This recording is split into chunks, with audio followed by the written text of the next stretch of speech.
ちっちゃすぎる。非常に悪い状態です。最後は数量も少なく悔しい結果でしたが、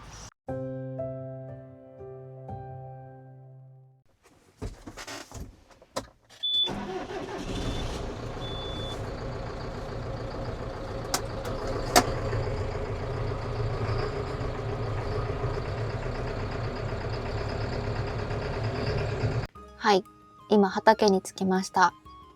こんにちは、さおりです。本日9月18日、なんとビートの収穫を開始します。これ近所の農家さんが聞いたら、ってなると思います。というのも、ビートって収穫がいつも遅くって、一番最後なんですね。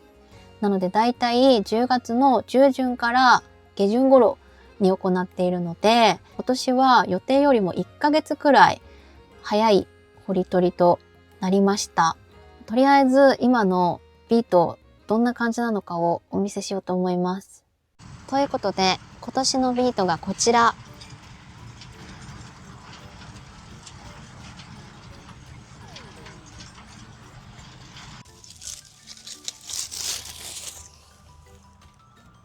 見てください、これビートです。ちっちゃすぎる。何でもね、間伐のせいにしたいところではあるんですけど、ここの畑昔変な土を入れたようで、かなりねこう土のバランスが壊れています。でさらに今年の干ばつが覆いかぶさって非常に悪い状態です。そしてもうこの時期になってこの小ささ、これ以上のね成長は見込めません。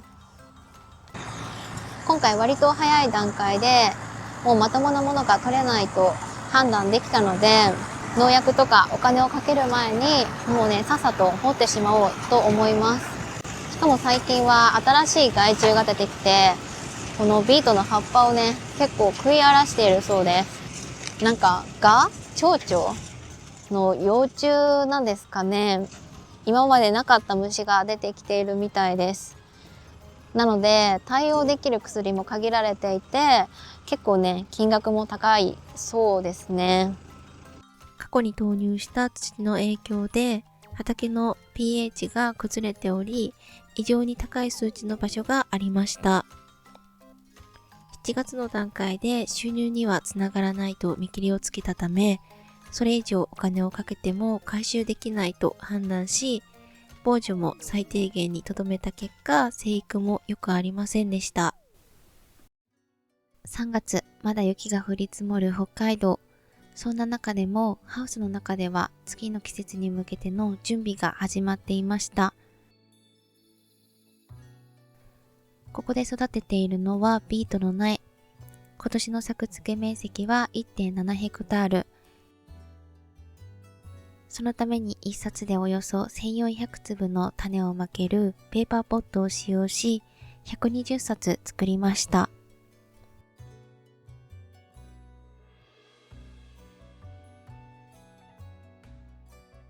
およそ2ヶ月間ハウスの中で苗を大切に育て、5月上旬になるといよいよ畑へ移植作業を行います。ビートはとにかく栽培期間が長く、雪が溶ける前から秋の収穫まで半年以上じっくりと育て続ける作物です。それだけ手間暇をかけてきたんですが、今年は思うように大きく成長してくれませんでした。これ以上ね悲惨な状態になっても困るので、さっさと掘っちゃいましょう。やっちゃおう。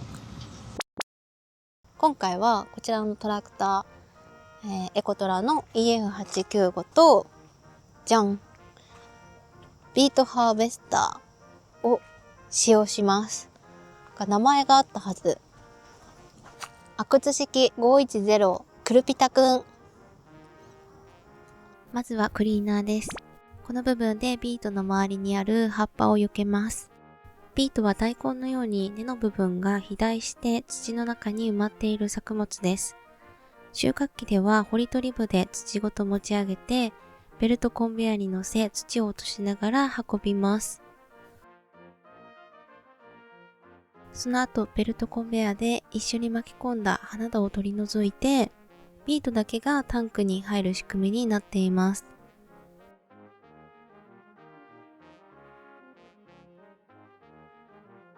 実はこのハーベスターだけはまだ私が操作したことがありません。なので今年は鍛冶職人に教えてもらいながら挑戦してみようと思います。ということで最初は鍛冶職人が収穫しているのを見届けたいと思います。結構ですね、掘り上げるのが難しくて、しっかりね、まっすぐ走らないとビートを拾ってくれないんです。ただここ2、3年はこう GPS を入れて、植え付けの段階からまっすぐね、走れるようになっているので、もうその最初のね、植え付けのベースからしっかりして、それに沿って収穫を行っていれば、ほぼ間違いないはず。なのでね、GPS を入れる前は本当にひどくて、植え付けの段階から綺麗にまっすぐなわけではなく、こうぐねぐねね、していたりとか、で、さらに収穫の時、それに合わせて走るってなると、かなり難しくて、もう本当に弾きまくって拾えなくて、後で手で拾い集めるなんていう経験もあります。なので、ビートのハーベスターは結構私にとっては難しいイメージ。まずはね、今枕掘りを行っています。芋の時もそうなんですけど、最初に横畝を収穫し終わらないと縦畝にね、旋回することができないので、こういう感じでやっております。今片方の枕が終わって、鍛冶職人が反対側の枕を収穫しに行ってくれてるので、その間に私は掘り終わった枕にパワーハローをかけていきます。収穫した後そのままにしておくと、畝の後でデコボコしていて旋回がしにくくなります。なのでパワーハローをかけることで地面をきれいに平らにならします。なんかやばい。手ばっか見てたら斜めってきた。枕なんで GPS なしで久々やってますが、 GPS って楽だな。めっちゃ実感するわ。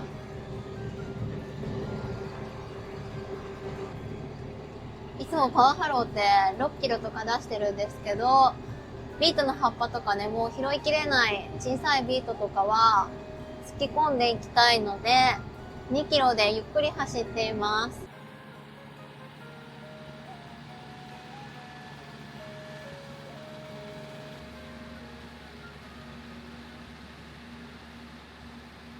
今パワーハローをかけ終わりました。1往復半。まあ、距離も短いんで2キロだし、それなり綺麗に走れたんじゃないですかね。で、今ね、反対側の枕を鍛冶職人が掘り取り行ってくれてるので、次はね、パワーハローであっち側の枕に行って、終わったら即かけていこうと思います。ジョンディアは外車なので左ウインカー。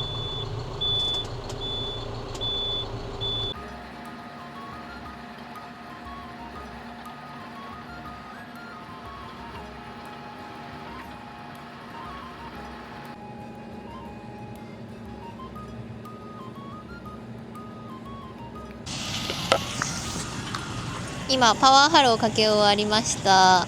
もうね、鍛冶職人は縦畝に入ってます。なんか止まったぞ。たまにね、こう掘り取り部分が詰まることがあるんですよね。結構難しそうだな。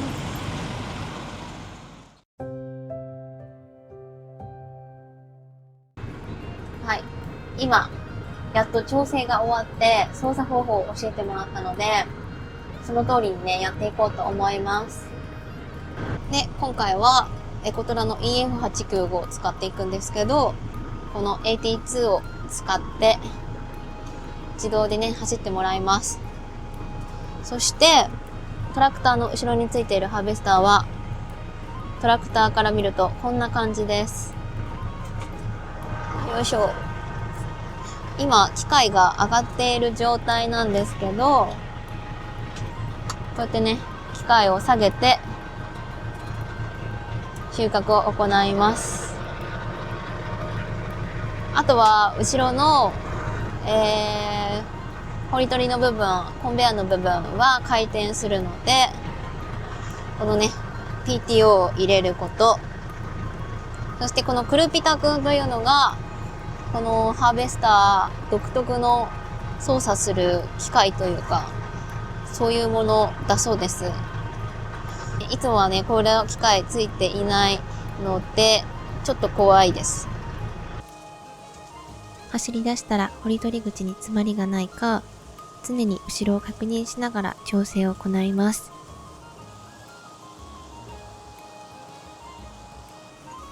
ビートは収穫後に集荷され工場へ運ばれます。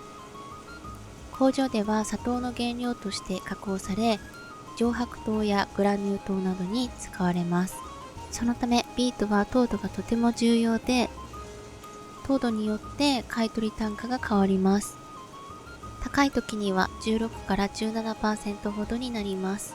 一方で最近は活斑病というカビによる病気が問題になっています。この病気にかかると葉が茶色くなり、重症化すると枯れてしまいます。その結果、根に蓄えられる糖分が減り、糖度が 12.5 から 13% 程度まで下がってしまうこともあります。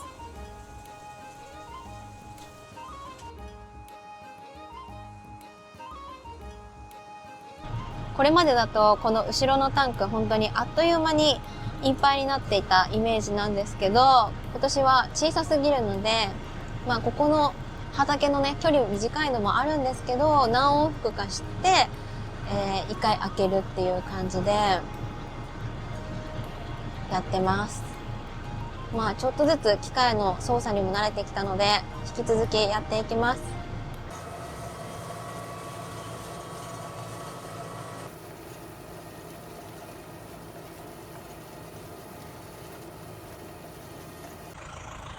タンクがいっぱいになったので一度開けに行こうと思います。ビートは集荷に来てくれるので、このように山積みにしておきます。集荷が12月頃になることもあり、その場合は寒さで凍ってしまうので、ブルーシートをかけて保存することもあります。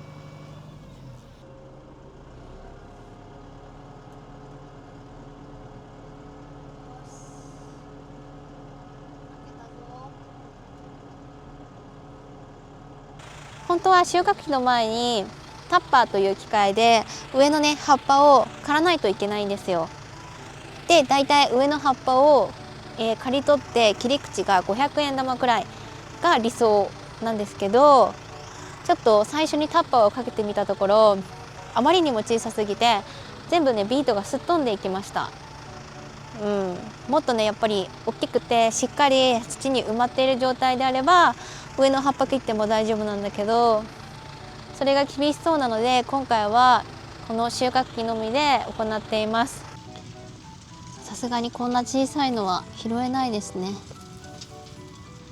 3月にビートの苗作りを行っているんですけど、このね下の部分、ここにね種が入っていたんですよ。でこうどんどん大きくなっていくっていう感じなんですけど、ほぼねあれから変わってません。これとかさ、これ2個出てる。きっと種2つ入ってたんだろうね。種が2つ入っていて2個なったんだけど、どっちも大きくならず、そんな感じです。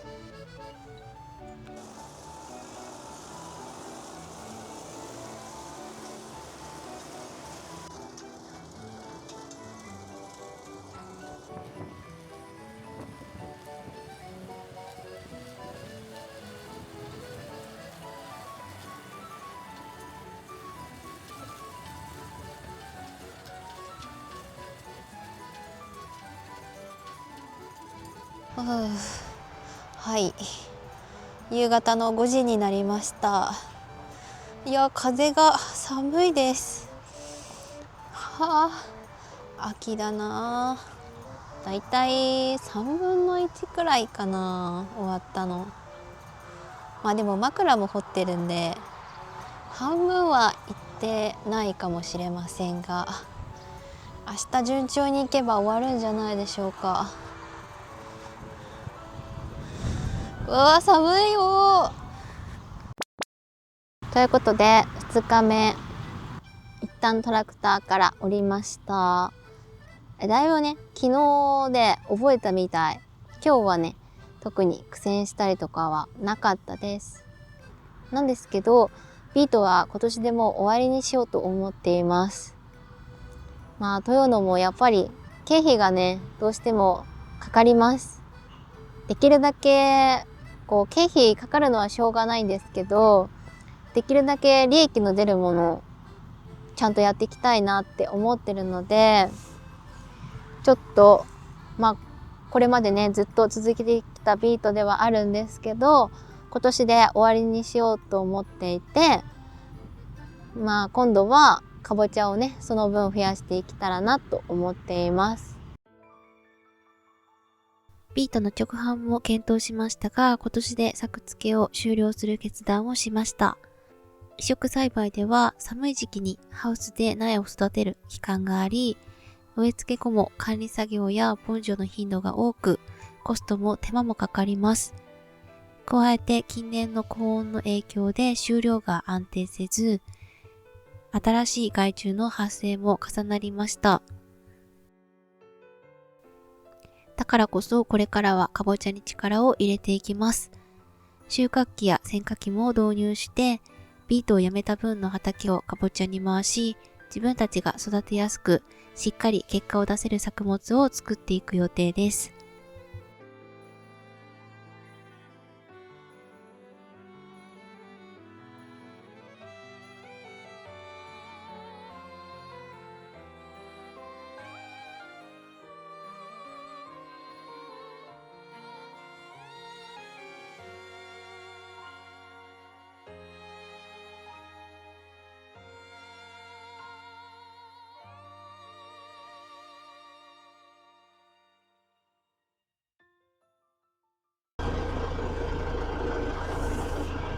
ラスト1往復です。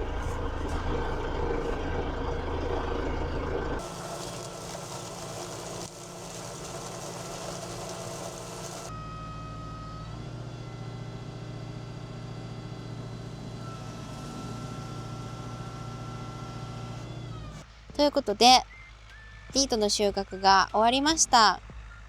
今年で最後のビート掘り、最後は数量も少なく悔しい結果でしたが、来年からはその分かぼちゃを増やして新しくね挑戦していきたいと思います。今回は例年よりも1ヶ月ほど早い収穫になったんですけども、ビートの収穫これで終了ですね。皆さんはまだこれからビート掘りだと思います。頑張ってください。ということでまだまだねこうやって失敗することもありますけど、こういうのも勉強の一つとしてこれからもっとねいい方向に成長していけたらなと思います。はい、最後までご視聴いただきありがとうございました。バイバーイ。